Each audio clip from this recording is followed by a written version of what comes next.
Alhamdulillah, alhamdulillahilladzi mahhada qawa'idad dini bi kitabihil muhkam wa syayyada ma'akidal ilmi bi khitabatihi wa ahkam wa faqaha fi dinihi man arada bihi khairan min ibadihi wa alham wa awqafa man syaa ala ma syaa min ibadihi min asrari muradihi wa faham.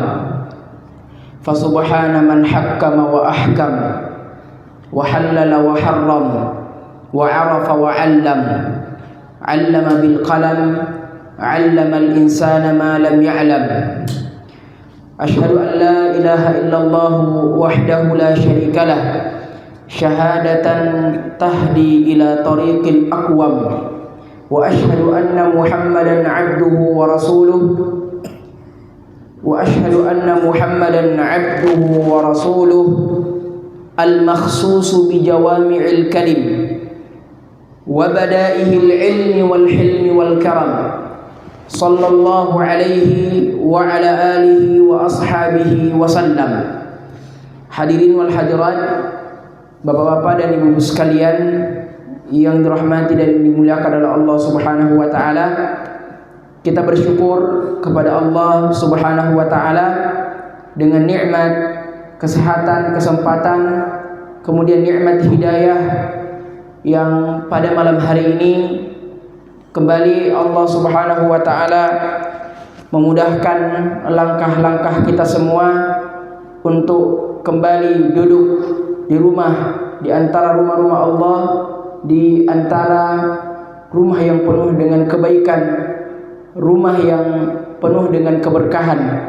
Dan kita berdoa kepada Allah Subhanahu wa taala, semoga dengan hadirnya kita di tempat ini, di majelis ini, Allah Subhanahu wa taala senantiasa mengampuni dosa-dosa yang kita lakukan dan juga diangkat derajat kita.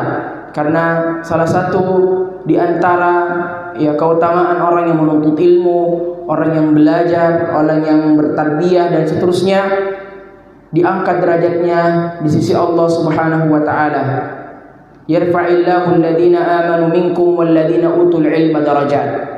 Sungguh Allah Subhanahu wa taala akan mengangkat derajat orang yang berilmu itu, akan diangkat, artinya orang itu akan dimuliakan, orang itu akan dihormati karena keilmuan yang dia miliki atas izin Allah Subhanahu wa taala. Dan juga kita bersyukur kepada Allah Subhanahu wa taala yang masih menanamkan hidayah kepada kita. Karena jamaah yang dirahmati Allah Subhanahu wa taala, di zaman sekarang yang namanya hidayah itu mahal. Yang namanya hidayah itu butuh perjuangan dan pengorbanan untuk mendapatkannya. Karena sekarang kita melihat perkembangan teknologi dan juga pergaulan yang sudah tidak bisa kita awasi, sudah tidak bisa kita batasi. Maka nikmat hidayah itu menjadi nikmat yang sangat mahal. Hadirin wal hadirat, bapak-bapak ibu sekalian, juga tak lupa kita kirimkan salawat serta salam kepada Nabi yang diutus di atas permukaan bumi ini untuk memperbaiki akhlak kita semua.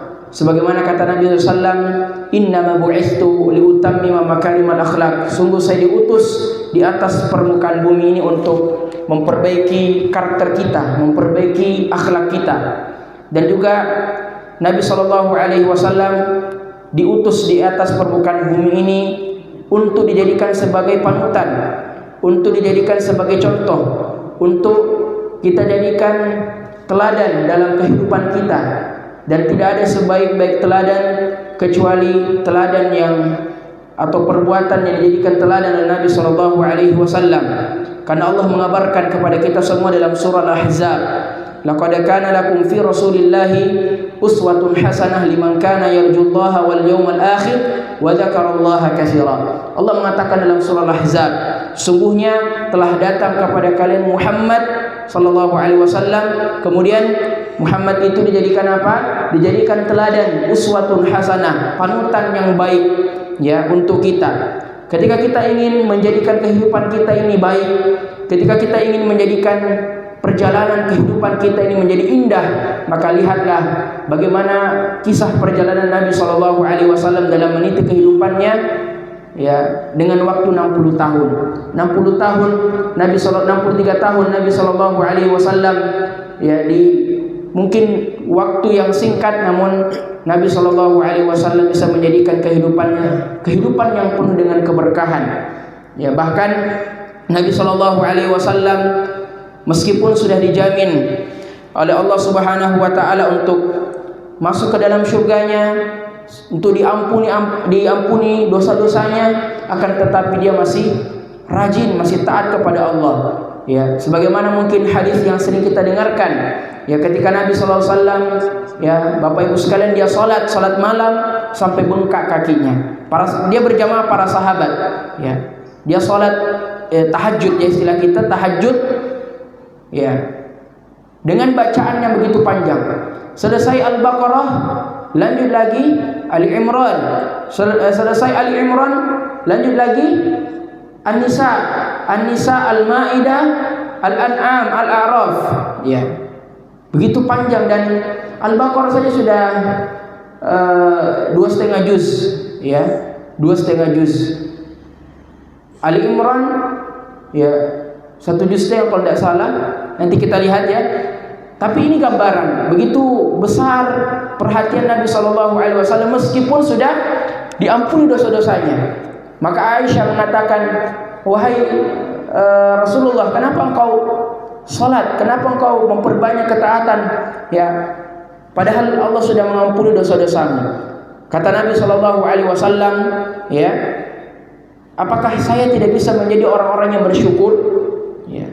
Ternyata Nabi Shallallahu Alaihi Wasallam meskipun sudah diampuni dosanya dan seterusnya, tetap dia beribadah kepada Allah. Apatah lagi kita ini manusia biasa, manusia yang sangat sederhana, tidak ada jaminan fasilitas VVIP yang Allah telah kabarkan kepada kita. Tidak ada, ya, tidak ada jamin kehidupan kita ini yang singkat ini dimasukkan ke dalam surga, tidak ada. Maka semangatlah kita dalam beribadah, dalam rangka menunaikan ketaatan kepada Allah Subhanahu wa taala. Para hadirin dan hadirat, bapak-bapak dan ibu sekalian yang dirahmati Allah Subhanahu wa taala. Nabi sallallahu alaihi wasallam bersabda dalam hadisnya dalam kitab Arba'in An-Nawawiyah. Nabi sallallahu alaihi wasallam bersabda, ad-dinun nasihah. Agama itu adalah nasihat. Di dalam agama kita ini, di dalam syariat kita ini, tidak pernah, ya, jangan jadikan telinga kita ini bosan, ya, jenuh untuk senantiasa mendengarkan nasihat-nasihat, ya, nasihat-nasihat kebaikan tentunya, ya. Dan jangan melihat siapa yang menasihati kita, ya. Jangan melihat, ya, mungkin umurnya, siapa yang menasihati kita itu. Makanya ada pepatah dalam bahasa Arab mengatakan, undur maqala wala tandur man qala. Ya, lihatlah siapa yang lihatlah apa yang dia katakan. Maksudnya lihatlah apa yang dia bicarakan itu, apa yang dia sampaikan, dan jangan melihat siapa yang itu berkata. Meskipun anak kecil, jemaah sekalian, tapi dia menyampaikan tentang kebaikan, dia menyampaikan tentang kebenaran, maka kita harus dengarkan. Ya, jangan baru ustaz, baru pi orang dengar, baru pi orang yang dewasa, baru mungkin orang yang sudah berilmu menasihati kita. Ya. Dan juga seorang muslim harus senantiasa saling menasihati. Ya, harus senantiasa menasihati, saling mengingatkan dalam kebaikan. Maka insya Allah pada kesempatan kali ini, ya, kami berusaha untuk menasihati diri kami dan juga menasihati kita jamaah sekalian. Maka alhamdulillah, ya, di hari terakhir ini, malam terakhir saja dari hari Senin, kita lakukan kegiatan yang seperti ini, taklim dan seterusnya. Alhamdulillah sudah sampai di penghujung waktu, di penghujung jadwal agenda. Maka kesempatan kali ini kami ingin menggunakannya untuk kita saling menasehati.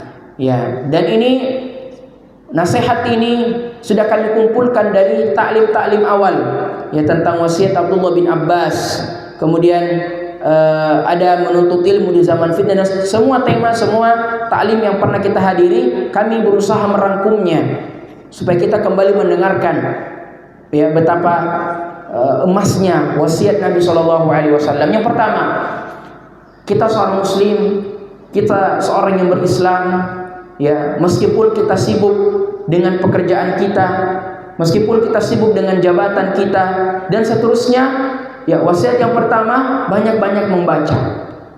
Banyak-banyak membaca. Ya, ilmu apapun itu kita baca. Ya, mau ilmu dunia, mau ilmu akhirat, tapi tentu kita utamakan ilmu akhirat. Dan ya, apa yang pertama harus kita baca adalah Al-Qur'an. Ya, yang pertama harus kita baca adalah Al-Qur'an, kitabullah. Ya, kitab yang tidak ada lagi keraguan di dalamnya. Kitab yang suci, kitab yang dijadikan pedoman hidup untuk kita, ya. Dan kitab yang dijadikan sebagai pembeda ya antara hak dan batil, mana yang baik, mana yang buruk. Maka yang pertama adalah membaca Al-Qur'an. Ya. Kita punya waktu 24 jam jamaah sekalian. Kita sibuk dengan kerja kita sibuk dengan anak dan istri kita atau anak-anak kita, maka ya kita coba memanage, mengatur agenda kehidupan kita dalam sehari. Ya, berikan porsi waktu 4 jam, 2 jam untuk kita membaca Al-Quran. Kata Nabi SAW, Iqra'ul Quran fi syahr. Baca Al-Quran itu dalam sebulan. Berarti sebulan ya 30 hari. Al-Quran berapa juz Bapak Ibu sekalian? 30 juz. Berarti hitungannya berapa? Sehari 1 juz. Sehari 1 juz. Ya, 1 juz berapa lembar? 10 lembar. Ya, 10 lembar. Berapa halaman? 20 halaman. Ya. Masa tidak ada waktu untuk kita memberikan porsi yang banyak untuk Al-Quran? Mungkin 1 juz itu 2 jam, kita sudah dapat 1 juz. Ya. Dan sudah kita ketahui keutamaan membaca Al-Quran. Kita sudah sebutkan kemarin, man qara'a harfan min kitabillah falahu bihi hasanah wal hasanatu bi asyri amsalihha la aqul alif lam harf walakin alifun harf wa lamun harf wa mimun harf. Kata Nabi SAW, barang siapa yang membaca dari kitab Allah yaitu Al-Quran 1 huruf, ya, maka diganjar 1 huruf tersebut 1 kebaikan. Kemudian 1 kebaikan itu sama dengan 10 lagi pahalanya. Ya. Ada 1 kita dapat, kemudian 1 itu sama dengan 10 kata Nabi SAW. Kemudian Nabi SAW memberikan contoh seperti misalnya alif lam. Alif lam ternyata banyak orang menyangka bahwa ini 1 huruf, alif lam mim. Padahal ketika kita syarah, ketika kita jelaskan, kita pisahkan, ternyata 3 huruf Bapak Ibu sekalian. Alif lam mim, ha mim. Ya, alif lam ra 3 huruf. Alif lam mim sad, ya, dalam beberapa surah yang lainnya di juz-juz kita dapatkan seperti itu. Nabi SAW mengatakan, saya tidak mengatakan, ya kata Nabi, alif lam 1 huruf, akan tetapi alif 1 huruf, lam 1 huruf, mim 1 huruf, ha 1 huruf, mim 1 huruf, yasin, ya 1 huruf, sin 1 huruf, dan surah-surah yang lainnya diawali dengan huruf-huruf seperti itu. 1 kebaikan. Kemudian ya diganjar berapa? 10. Berarti berapa? 30 kebaikan, pahala. Ya, pahala. 30 pahala yang kita dapat. Ini kalau kita mau hitung-hitung matematika Bapak Ibu sekalian. 30 kebaikan. Terus coba kita kali. Dari innal ladzina kafaru sawa'un 'alaihim a andartahum am lam tundirhum la yu'minun. Khatamallahu dan seterusnya sampai ke bawah. Ya, sampai ke bawah 1 halaman. Ada yang bisa menghitung itu. Coba kita hitung berapa huruf 1 ayat. 20 atau 30 huruf. Ya, atau mungkin 20 huruf lah. Kita kali 20 kebaikan. 20 kebaikan. Kemudian coba kita jumlah lagi. 1 halaman berapa kita dapat? Subhanallah, begitu banyak pahalanya. 2 lembar, 3 lembar, 4 lembar sampai sejuz dalam sehari. Sehingga kita bisa menamatkannya 30 juz dalam sebulan. Kemudian disebutkan selanjutnya iqra'u fi 15. Kemudian bacalah Al-Quran tersebut 15 hari. Berarti 15 hari berarti sehari berapa? 2 juz. 2 juz. Ya kita sebutkan kemarin ya, beberapa ada teman kami di Stiba Makassar menyelesaikan bacaan Al-Quran 60 kali. 60 kali khatam dalam 1 bulan itu. Kita 1 bulan 1 kali khatam. Ya. Kemudian Nabi SAW mengatakan Iqra'u fi 20. Ya, baca dalam 10 hari. Berarti berapa? 3 juz dalam sehari. Ya. Kemudian Iqra' fi 7 wa la tazid ila dzalik. Kemudian bacalah dalam 7 hari itu sepekan, minimal sepekan, dan jangan lewat dari itu. Ya, intinya kalau kita punya kesempatan dalam sepekan itu, mungkin sibuk sekali, minimal sepekan dalam sehari. Kalau terlalu sibuk lagi, ya ini dipertanyakan kenapa tidak perhatikan akhiratnya. Ya. Dan kemudian setelah itu ajak anak dan istri kita. Ya. Dan juga ya bagi ibu, ya ajari anak-anak untuk membaca Al-Quran, ya, mengaji, ya. Karena kalau rumah tangga seseorang dihiasi dengan Al-Quran, maka akan turun barakah. Kita semua ingin rumah tangga yang sakinah mawaddah warahmah, ya, samawa, yang sakinah mawaddah warahmah. Tapi dia mau sakinah mawaddah warahmah tidak pernah baca Quran, bagaimana ketenangan datang? Bagaimana barakah datang dalam rumah tangganya? Sering cekcok, sering begini, sering begitu. Maka coba koreksi bacaan Quran. Bagaimana interaksi kita dengan Al-Quran. Dan juga jemaah sekalian, kalau rumah kita tidak pernah didengarkan Al-Quran, kita tidak pernah baca Al-Quran di dalamnya, jangan sampai menjadi syarah syaitan. Dan jangan sampai kalau ada orang sihir kita misalnya, itu memudahkan mereka, memudahkan penyihir untuk menyihir rumah kita, karena tidak pernah ada Al-Quran diisi, tidak pernah kita baca Quran. Kita cuma putar murattal. Ya boleh putar murattal, putar bacaan Al-Quran maksudnya. Boleh, tapi lebih utama kalau lisan kita sendiri yang mengucapkan Al-Quran itu. Kata Nabi SAW, la taj'alu buyutakum min maqabira. Jangan jadikan rumah-rumah kalian, rumah-rumah kita ini, tempat tinggal kita ini seperti maqabira, jamik bakbar. Ya. Menjadi kuburan. Kuburan itu apa? Sunyi, sepi, tidak ada orang, tidak ada suara. Kalau ada suara, ya berarti orang lain. Ya. Jangan jadikan rumah kita sebagai kuburan, tidak ada Al-Quran di dalamnya. Inna syaitana, sesungguhnya syaitan itu yanfiru minal bait ditaqra fihi surat Al-Baqarah.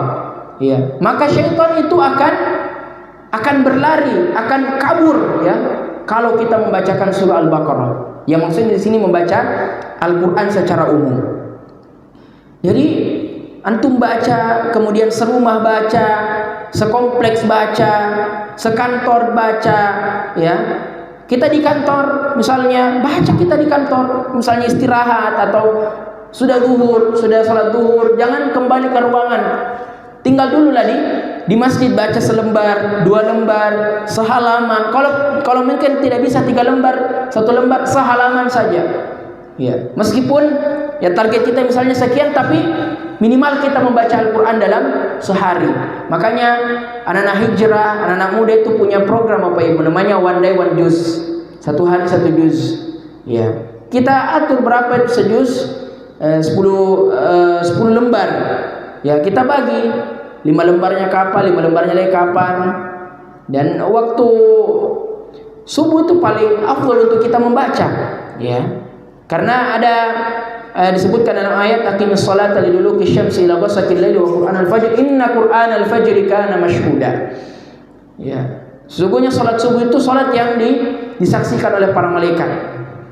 Nah, ini juga kalau salat subuh usahakan kita tinggal di masjid.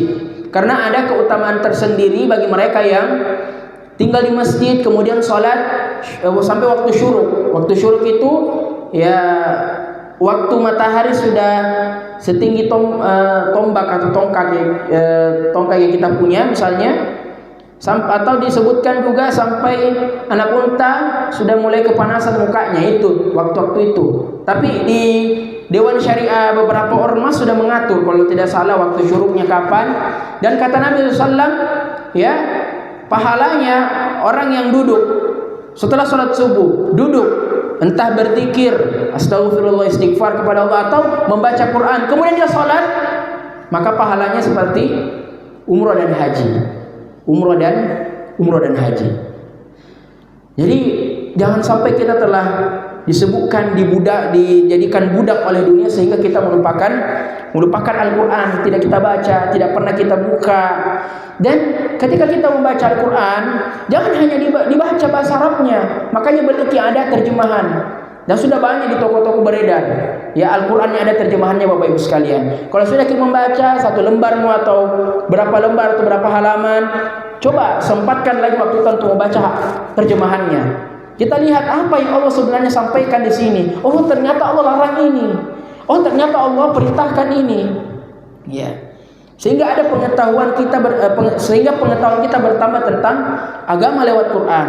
Nanti kalau misalnya ada yang sesuatu tidak kita pahami, apa maksudnya ini Allah bilang ini, tanya ke ustaz, tanya orang-orang yang berilmu, tanya orang yang tahu ini. Ya. Sehingga kita bisa ya betul-betul bisa menambah keimanan kita dengan membaca Al-Quran dan terjemahannya. Kemudian jemaah yang dirahmati Allah Subhanahu wa taala, wasiat yang kedua, kita setelah membaca Al-Quran apa? Kita sering menyebutkan Al-Quran dan apa pasangannya Al-Quran? As-Sunnah. Karena Al-Quran ya penjelasan lengkap ada di As-Sunnah, perkataan Nabi SAW. Iqra'ul hadis, kita baca hadis-hadis Nabi SAW, dan sudah banyak di dalam toko-toko buku dan seterusnya dijual hadis arba'in, ya, hadis kitabul jami', ya. Bahkan ini sudah di program tarbiyah kitabul jami', hafal-hafal hadis dan hafal-hafal hadis-hadis Nabi SAW. Jadi ketika sudah baca Quran, sudah kita programkan dan seterusnya, maka baca hadis. Satu hadis saja itu berapa menit? 5 menit, tidak sampai 10 menit, kecuali hadisnya panjang. Ya, hakul muslimi 'alal muslimi sittun. Ternyata ada hak muslim yang harus kita tunaikan. Ya, karena di dalam agama kita ini sudah diatur dari A sampai Z, darinya kita bangun sampai tidur kembali, dan semua itu di mana dijelaskan, di mana kita dapat itu di dalam hadis. Ya. Kalau kita tidak bisa baca hadis, kita ikut pengajian-pengajian hadis, pengajian-pengajian agama, karena dalam pengajian tersebut tentu ada bacaan hadis. Karena kalau kita baca hadis, kita baca sabda-sabda Nabi SAW, itu kembali akan ya menambah pengetahuan kita tentang agama ini. Ya, baca hadis, dan hadis yang paling pertama untuk kita hafal, mungkin mudah untuk kita hafal, Kitabul Jami' dari kitab Bulughul Maram, tapi ada disingkat lagi, diberikan lagi ringkasannya, terkhusus bab adab, bab silaturahim, zuhud dan wara' dan seterusnya di Kitabul Jami'. Karena di Kitabul Jami' ini menampung seluruh kebiasaan-kebiasaan kita. Ya, kebiasaan kaum muslimin, bagaimana menjalani kehidupan yang berkah, bagaimana cara Nabi SAW menjalani kehidupan yang penuh dengan barokah, keberkahan, penuh dengan kebaikan. Semua tercatat dalam hadis Nabi SAW. Dan tentu kita baca hadis yang sahih. Apa artinya itu hadis yang sahih? Hadis yang sehat. Ya, hadis yang betul-betul bersumber dari Nabi SAW. Makanya kalau kita belajar hadis, Bapak Ibu sekalian, itu panjang sekali. Ada sanad-sanadnya harus dihafal. Ya, harus ada jalur-jalurnya kita hafal supaya membuktikan bahwa hadis ini betul, hadis ini benar. Hadis itu perkataan Nabi SAW. Ya, kemudian dijadikan sebuah pedoman untuk manusia. Kemudian yang ketiga, jamaah dirahmati Allah Subhanahu wa taala, ya, jangan lupa kita berzikir dan berdoa kepada Allah. Berzikir, ya. Kata Allah Subhanahu wa taala dalam Al-Qur'an, "Ya ayyuhalladzina amanu dzkurullaha dzikran katsira wasabbihuhu bukratan wa asila." Ya. Jadi memang Allah Subhanahu wa taala memerintahkan kepada kita ini untuk zikir, untuk mengingatnya dengan banyak, bukan dengan sedikit. Ya. Allah memerintahkan kita untuk mengingatnya ya dengan banyak, tidak sedikit. Artinya kita memperbanyak zikir itu. Ya. Zikir pagi dan zikir sore. Saya kira juga buku-bukunya sudah dijual di toko-toko. Berapa? 5.000, 7.000 kalau tidak salah harganya. Zikir setelah sholat, ya. Dan semua ada keutamaannya jemaah sekalian. Semua ada keutamaannya. Ya. Zikir setelah sholat misalnya, kita ya sudah salam, kenapa kita harus baca astagfirullah, astagfirullah? Karena kita yakin ya bahwa di sholat kita pasti ada kesalahan. Mungkin misalnya menghayal, dan terkadang orang seperti itu. Sholat misalnya hilang uangnya, pas sebelum sholat dia tidak tahu di mana, dia pikir-pikir. Pas dia sholat, ya, pas ruku, oh ternyata ada di bawah bantal, ternyata ada di bawah lemari itu uang. Dan itu syaitan. Dan itu syaitan mengganggu. Ada memang syaitan yang khusus ditugaskan untuk mengganggu orang ketika sholat, sehingga pikiran-pikiran duniawi terbawa. Kalau misalnya tadi seperti masalah uang hilang atau kehilangan, baru dia dapat kapan sholat. Makanya dulu ada cerita teman SMP saya bilang, Ustaz, hilang kunci lemariku, saya tidak tahu di mana ini hilang. Akhirnya dia bertanya, akhirnya saya juga beda sholat, wudu, sholat 2 rakaat. Ustaz, saya dapat nih, ternyata ada di tasku saya simpan tadi. Kapan dia dapat? Kapan dia tahu? Pas sholat. Dan nah itulah kenapa kita diperintahkan setelah salam, assalamualaikum warahmatullahi, adalah istighfar. Dan juga di antara wirid, di antara zikir setelah sholat adalah membaca ayat kursi, ya, membaca ayat kursi, kemudian baca surah al-mu'awwidzat, yaitu al-ikhlas, al-falaq, an-nas. Dan kata Nabi SAW, yang membaca surah ayat kursi al-baqarah ya setelah sholat, maka diampuni dosanya dan dimasukkan ke dalam surga Allah Subhanahu wa taala. Dan terbukti ada teman kami dulu di Ar-Royah, Setiba Sukabumi, di Ar-Royah. Setelah sholat zuhur, ya, dia masih zikir-zikir dan seterusnya. Tiba-tiba meninggal dunia. Dan kita berdoa semoga dia termasuk orang yang mendapatkan keutamaan ini, diampuni dosanya dan dimasukkan ke dalam surga. Dan ketika ditanya tentang orang ini, memang orangnya soleh. Dia punya hafalan 30 juz mungkin, dan tidak pernah tidak pernah absen dalam murojaah. Setiap waktu dia murojaah. Dan di antara zikir juga jamaah sekalian, di antara zikir yang mungkin mudah bagi kita, terutama yang sudah hafal Quran. Berapa juz, berapapun itu juz yang kita hafal, apapun surah yang kita hafal. Kalau memang kita tidak hafal zikir pagi, zikir petang, atau kita tidak menghafalkan zikir-zikir yang disyariatkan kalau kita melakukan sesuatu, baca Quran. Kita menyapu, mungkin menyapu, baca Ki Anas, baca Ki Al-Ikhlas, yang surah-surah kita hafal, juz amma kita hafal, ya. Mungkin bagi orang-orang yang sudah tarbiyah, sudah belajar, ada nih beberapa juz dia hafalkan, kita hafalkan, menyapu Ki, antar anak ke sekolah di motor, ya. Kita berzikir dengan murojaah hafalan kita, al-mulk atau apa. Bahkan ada syekh, seorang syekh ini Bapak Ibu sekalian, memang sudah pakar beliau. Main bola ini. Pas ditanya, saya sudah hafal, saya sudah murojaah 5 juz. Main bola ini, orang bermain santai-santai, lari-lari, tapi ketika ditanya, saya sudah murojaah, ya saya sudah murojaah 5 juz ternyata. 5 juz itu dari juz 1 sampai juz 5, 50 lembar. Berapa ya, kita kali saja berapa halaman itu, ya. Jadi memang Al-Quran juga adalah zikir, ya. Jadi kalau kita sibuk, atau kita tidak bisa membaca Quran, baca hafalan tak, baca karena itu juga menjadi zikir untuk kita semua. Dan juga zikir adalah benteng seorang muslim. Perisai kita adalah zikir. Dan dalam zikir pagi dan petang, ya asbahna wa asbahal mulku lillah walhamdulillah, amsayna wa amsal mulku lillah walhamdulillah, seterusnya. Semua dari amsayna sampainya Allahumma salli wa sallim ala nabiyina Muhammad, semua zikir yang kita sebutkan itu semua sudah ya terampung doa-doa kita sebenarnya. Doa-doa yang kita inginkan, doa seorang muslim, doa seorang manusia, permintaan seorang manusia kepada Allah, semua sudah terkumpul dalam zikir pagi dan petang. Contoh misalnya kita mau sehat, ada. Kita mau sukses, ada. Kita mau minta perlindungan, ada. Allahumma afini fi badani, Allahumma afini fi sam'i, ya. Dan banyak. Dan ketika kita baca zikir pagi dan petang, di masing-masing zikirnya itu ada keutamaannya Bapak Ibu sekalian. Misalnya dimerdekakan budak, seterusnya diampuni dosa-dosanya dan seterusnya. Makanya ada seorang peruqyah. Peruqyah itu kayak yang mengusir jin, ya, mengusir jin. Ketika dia meruqyah, dia mengatakan, yang peruqyah ini mengatakan kepada jin yang merasuki tubuh seseorang, tubuh yang dia ruqyah itu.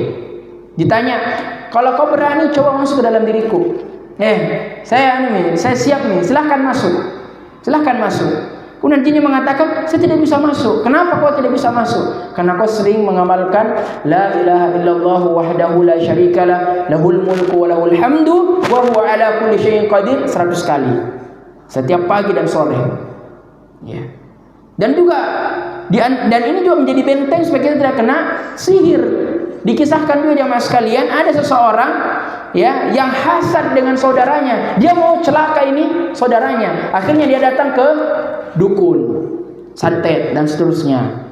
Dikasih bayaran, harus kau bayar begini, kalau kamu bayar begini tingkatan setannya. Bayar begini, akhirnya sudah dibayar. Nah, tunggu nih. Kita lihat nanti bagaimana yang terjadi. Sehingga di hari pertama kenapa tidak ada perubahan?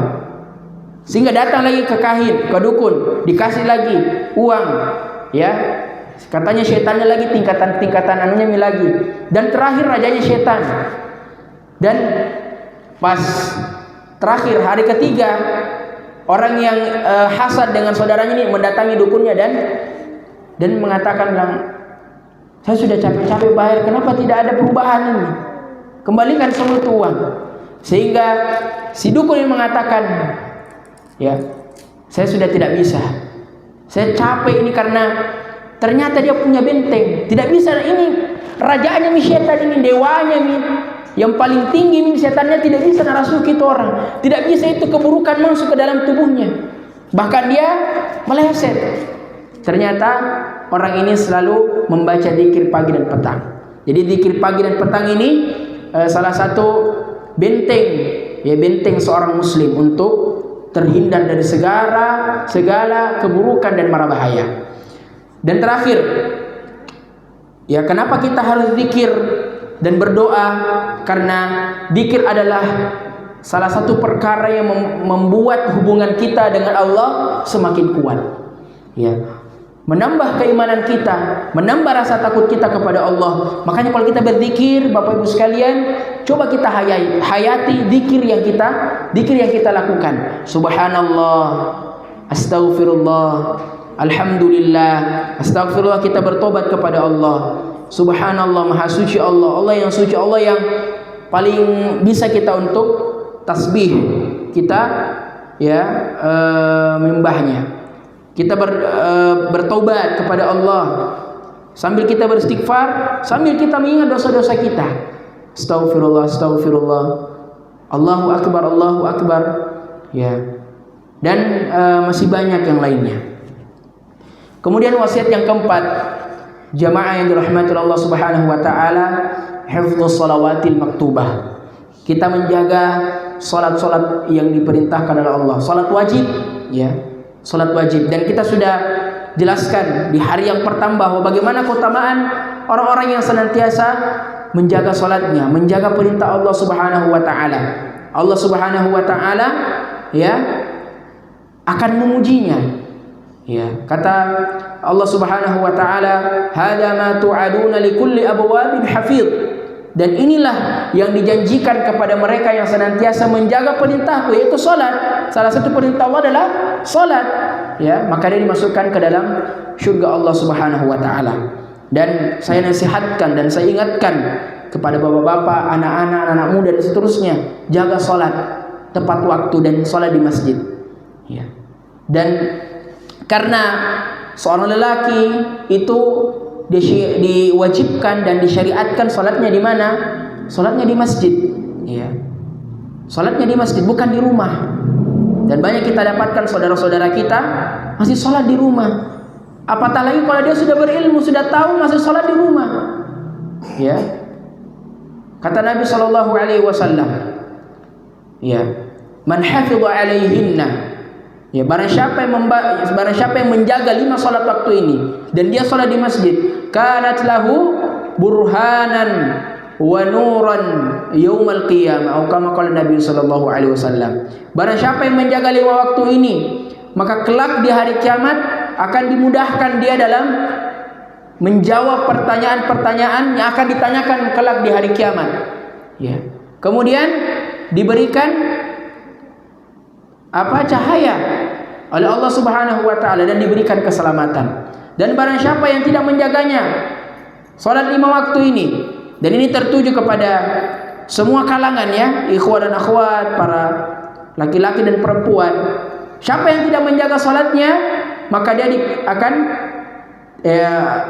akan dikumpulkan bersama Fir'aun, Haman, Abi Khalaf, dan masih banyak ru'asaul kufur, yang orang-orang kafir, yang tidak berislam, tidak menyembah Allah Subhanahu wa taala. Dan tentu, ya, azab mereka lebih pedih. Dan seperti itulah dimisalkan kepada mereka yang tidak menjaga salatnya. Ya, hafidhu 'ala shalawatil wusta, hafidhu 'ala shalawati was salatil wusta wa qumu lillahi qanitin. Dalam surah Al-Baqarah kita diperintahkan juga untuk menjaga salat, karena salat adalah amalan yang paling pertama akan dihisab oleh Allah Subhanahu wa taala. Dan ya, yang memiliki keturunan, ya, wajibkan kepada anak-anak kita yang laki-laki, bahkan hukum mereka kalau tidak sholat di masjid. Jangan pas tidak sekolah baru kita hukum, baru kita marah besar. Akan tetapi ketika sholat dia tidak kerjakan di masjid, atau mungkin tidak sama sekali sholat, kita enteng-enteng saja, kita santai-santai. Ya, jangan sampai kita juga kena murka dari Allah Subhanahu wa taala karena kita membiarkan keturunan kita, anak-anak kita tidak menyuruhnya sholat. Ya. Dan memang jamaah sekalian, mungkin bagi yang sudah belajar, memang butuh kesabaran untuk mendakwahkan keluarga. Kita memperbaiki keluarga kita, terutama anak dan istri kita. Ya. Makanya Allah Subhanahu wa taala mengatakan wa'mur ahlaka bis-sholati wastabir 'alaiha. Perintahkanlah kepada keluargamu untuk apa? Untuk salat. Wa'mur ahlaka bis-sholati wastabir 'alaiha. Dalam bahasa Arab, istabara yastabiru dengan sabara yasbiru sangat beda. Sabara yasbiru sabar sedikit, sabar biasa. Tapi kalau istabara yastabiru itu sabar tingkat dewa. Artinya memang kita harus sabar, memang begitu. Butuh perjuangan dalam memperbaiki orang, dalam mengajak orang ketika salat. Ya, ini nasihat ini yang diperintahkan Nabi Allah Subhanahu wa taala untuk mereka mendakwahkan keluarganya untuk menjaga salat. Kemudian kalau salat wajib kita jaga, maka kita juga berusaha menjaga salat sunnah, ba'diyah dan qabliyah dan ba'diyah. Ada 12 rakaat jumlah salat sunnah. Dan barang siapa yang menjaga 12 rakaat ini salat sunnah, maka akan dibangunkan rumah di syurga Allah Subhanahu wa taala. Sebagaimana sabda Nabi sallallahu alaihi wasallam, ya, man shalla 12 rak'atan fi yaumin wa lailatin bunya lahu bihinna baitan fil jannah. Barang siapa yang menjaga 12 rakaat ini, ya, subuh 2 rakaat, sebelum zuhur 2 rakaat, setelah zuhur 2 rakaat, sebelum asar 2 rakaat, setelah maghrib 2 rakaat, setelah isya 2 rakaat, 12 totalnya. Siapa yang menjaga salat sunnah ini, maka dia akan dibangunkan rumah di surga Allah Subhanahu wa taala. Kemudian bagi yang punya anak sudah 7 tahun, ya, maka sudah diwajibkan kepadanya untuk salat. Muru auladakum bis salati wa hum abna 7 sinin. Ya, wadribu 'alaiha. Ya, perintahkanlah kepada keturunanmu, kepada anak-anakmu untuk salat. Ya. Apalagi kalau dia sudah umur 7 tahun, perintahkan kepadanya untuk salat. Bahkan wadribu 'alaiha, pukul kalau tidak mau salat. Umur 7 tahun, maksudnya di sini pukul, tegaski, keraski sama dia, bilang, salat nak. Kalau kamu tidak salat, saya tidak kasih apa-apa. Begitu.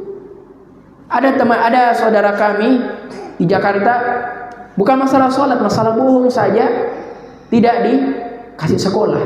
Bohong ini Bapak, Ibu sekalian. Bohong, masalah bohong, bukan masalah salat, tidak mau dikasih sekolah. Karena percuma dia sekolah, belajar tinggi-tinggi dan seterusnya, tapi dia berdusta, dia bohong.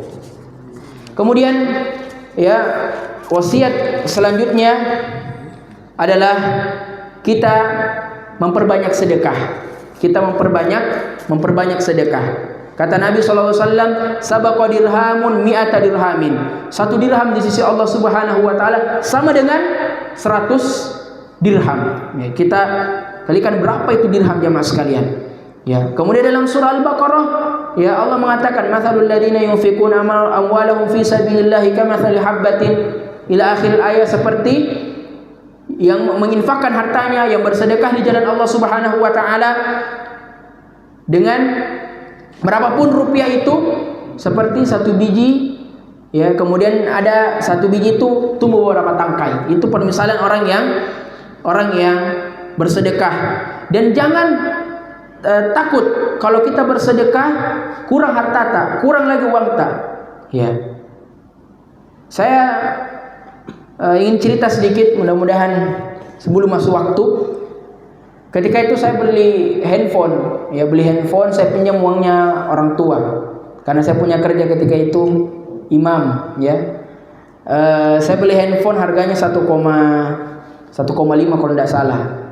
Alhamdulillah sudah beres 300, sisa 1,2. Ini amalan rahasia sebenarnya, tapi tidak mengapa saya motivasi. Setiap malam, karena ketika itu saya imam qiyamul lail di 10 malam terakhir, setiap sebelum jam 10 malam itu, jam 10 karena saya tidak taruh, saya mengambilnya nanti di qiyamul lail, semua teman yang ada di masjid saya ajak makan. Apapun itu, mau makan bakso, mau makan nasi goreng, pokoknya makanan. Pokoknya kita sedekah, ya, kita bayarkan mereka tiap malam. Akhirnya di beberapa hari sebelum hari malam terakhir, saya dipanggil sama orang tua, bilang, kesini dulu nak, itu tantamu panggil kau. Ya, saya duduk, terus saya bilang, ada katanya utangmu 1.200.000. Nah, iya betul. Jangan dibayar Ki, nanti saya yang bayar 1.200.000. Bahkan saya sudah niatkan semua gaji yang masuk, semua uang yang saya dapat, saya mau bayar. Akhirnya ya sudah terlunasi. Bahkan begitu banyak jamaah sekalian, kalau kita mau cerita tentang sedekah, banyak sekali cerita-ceritanya tentang ganjaran-ganjaran yang didapatkan. Salah satunya, hartanya tidak berkurang. Uang yang saya dapat 1,2 tidak jadi saya bayarkan, tetap masih ada pada saya, karena ya ada Allah Subhanahu wa taala yang menggerakkan hati orang itu untuk melunasinya. Dan juga balasan yang kita dapatkan juga berkali-kali lipat, banyak sekali yang kita dapatkan dengan kita bersedekah. Dan juga di antara ya keutamaan, di antara cara untuk kita bersedekah adalah traktir teman.